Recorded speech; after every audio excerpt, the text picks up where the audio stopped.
കുങ്കുമപ്പൂവ് കൊണ്ടുള്ള ചായ കുടിച്ചിട്ടുണ്ടോ? ദുബായിലെ ഒരു മലയാളി ചായക്കടയിലാണ് ഈ ചായ ലഭിക്കുക. ദിവസവും ആയിരങ്ങളാണ് ഇവിടെ ചായ കുടിക്കാൻ എത്തുന്നത്.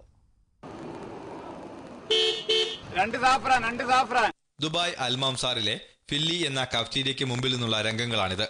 ഇവിടുത്തെ സഫ്രോൺ ചായ കുടിക്കാനായി മാത്രം എത്തുന്നവരാണ് ഇവരിൽ അധികവും. കുങ്കുമപ്പൂവ് ചേർത്ത ഈ ചായ കുടിക്കാൻ യുഎയിലെ ദൂരദിക്കുകളിൽ നിന്ന് പോലും ഇവിടെ ആളുകൾ എത്താറുണ്ട്. ദിവസവും ഇവിടെ നിന്ന് ചായ കുടിക്കാറുണ്ടെന്ന് സ്വദേശിയായ സയ്യിർ സുൽത്താൻ പറയുന്നു. وشايهم طيب يعني الحمد لله يعني في اليوم ما شاء الله علي أنا يعني خاصة في الشاي هالكرك أشرب لي يمكن في اليوم ما يقارب من الصباح للمساء يمكن ما يقارب 6-7. കാസർഗോഡ് സ്വദേശിയായ റാഫിയാണ് ഈ കഫ്റ്റീരിയയുടെ ഉടമസ്ഥൻ. ഇവിടെ ജോലി ചെയ്യുന്നവരെല്ലാം തന്നെ കാസർഗോഡ് സ്വദേശികളും. കുങ്കുമപ്പൂവ് ചായയുടെ രുചിയാണ് ആയിരങ്ങളെ ഇവിടേക്ക് ആകർഷിക്കുന്നത്. സ്ഥിരമായിട്ട് ഇവിടെ കുടിക്കാൻ വരും.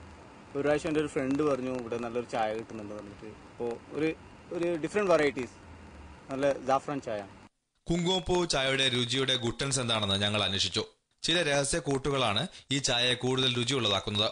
ചായയുടെ തയ്യാറാക്കൽ ഇങ്ങനെ: നന്നായി തിളച്ച വെള്ളത്തിലേക്ക് രഹസ്യ കൂട്ടുകൾ ചേർത്ത് വീണ്ടും തിളപ്പിക്കുന്നു. അതിനുശേഷം ചായപ്പൊടി ചേർക്കുന്നു. പഞ്ചസാരയും പാൽപ്പൊടിയും ചേർത്ത് നന്നായി അടിച്ചെടുത്തത് ചേർത്ത് വീണ്ടും തിളപ്പിക്കുന്നു. പ്രത്യേക ചായ റെഡി. പിന്നീട് ചായ ഗ്ലാസിൽ പകരുമ്പോഴാണ് കുങ്കുമപ്പൂവ് ചേർത്ത് നൽകുന്നത്. ദിവസവും 3000-ലധികം ചായകളാണ് ഈ ചെറിയ ചായക്കടയിൽ വിറ്റുപോകുന്നതെന്ന് തൊഴിലാളികൾ പറയുന്നു. ആദ്യം കുറച്ചും ചായ പോയാൽ തുടങ്ങി, ഇപ്പോൾ 3000-4000 ചായ പോകുന്നുണ്ട്. ഇപ്പോൾ ഇവിടെ എല്ലായിടത്തും ചായ കുടിക്കാൻ വേണ്ടി വരുന്നുണ്ട്. ഇവിടത്തേക്ക് എല്ലായിടത്തും വരുന്നുണ്ട്. ഷാർജ, അബുദാബിയിൽ നിന്ന് വന്ന ആൾക്കാരൊക്കെ ഇവിടെ ചായ കുടിക്കാൻ വേണ്ടി വരുന്നുണ്ട്. മൗത്ത് പബ്ലിസിറ്റിയിലൂടെയാണ് ഈ കഫ്റ്റീരിയയിലേക്ക് ആളുകൾ എത്തുന്നത്. ചായയുടെ രുചി അവരെ വീണ്ടും വീണ്ടും ഇവിടേക്ക് വരാൻ പ്രേരിപ്പിക്കുകയും ചെയ്യുന്നു.